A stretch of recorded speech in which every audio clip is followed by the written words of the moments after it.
Well, President Donald Trump has warned that a, quote, big wave is yet to come in the Iran conflict, which has widened further.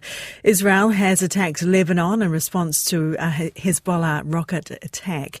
New Iranian strikes have also been reported on a major gas plant in Qatar and in Saudi Arabia.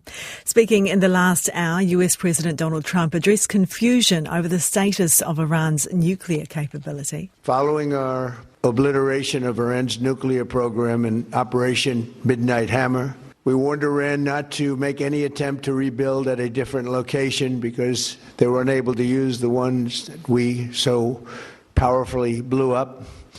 But they ignored those warnings and refused to cease their pursuit of nuclear weapons. For more on this, we can speak to our correspondent in Washington, D.C., Simon Marks. Good morning, Simon. Welcome to the program. So we've heard from President Donald Trump and the Secretary of War, Pete Hegseth, this morning. What exactly did we learn from all of that? Well, we still don't have any sense of what the end game is for the United States in terms of any kind of transition to new governing arrangements in Iran. And I think it was notable that in his first public comments at the White House since this war began, President Trump did not repeat the calls that he made over the weekend for the Iranian public to rise up and take control of their own circumstances and begin the process of replacing the Iranian regime. Indeed, his Defense Secretary Pete Hegseth earlier today spoke of the regime in the past tense, describing them as the former regime. That is not the way President Trump was speaking at the White House. And from the president today, what we did get was at least a list of objectives that he says the United States is trying to achieve, along with the Israeli military, as it continues to prosecute this military assault on Iran. Our objectives are clear. First, we're destroying Iran's missile capabilities, and you see that happening on an hourly basis, and their capacity to produce brand new ones, and pretty good ones they make. Second, we're annihilating their navy. We've knocked out already 10 ships. They're at the bottom of the sea. Third, we're ensuring that the world's number one sponsor of terror can never obtain a nuclear weapon. So those are the objectives. There was no sense in that list that an objective is necessarily to remove the regime from power, nor indeed to replace it with any other kind of dispensation that might have been created as a result of Iranians taking to the streets and honouring the president's urgings over the weekend.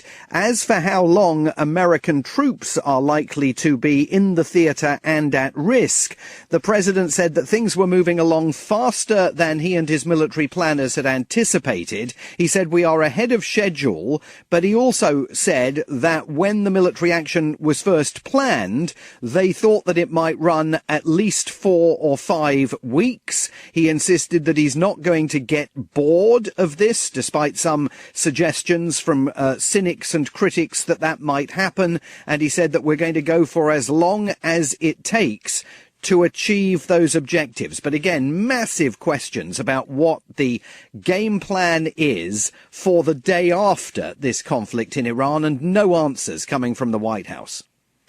Do you think the US administration, we've already seen this conflict spread, did the administration expect that?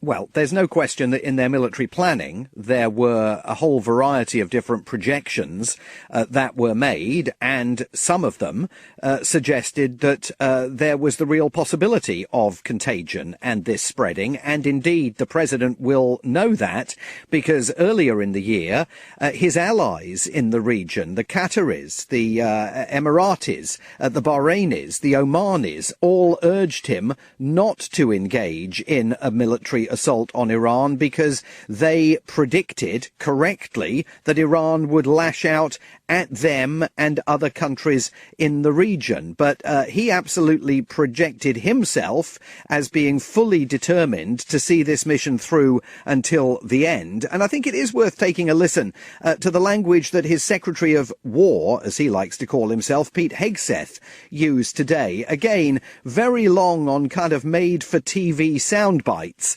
but very short on concrete information for the American public. Turns out the regime who chanted death to America and death to Israel was gifted death from America and death from Israel. This is not a so-called regime change war, but the regime sure did change, and the world is better off for it. So you can make of that what you will. The president told one reporter today in a telephone call that he was very pleased with Pete Hegseth's presentation at that press conference because he thought that both the Secretary of War and the chairman of the Joint Chiefs of Staff both looked as though they had come from central casting. So again, lots of effort going into the messaging here, but very little effort going into the promulgation of a clear, decisive plan for what the president is trying to achieve.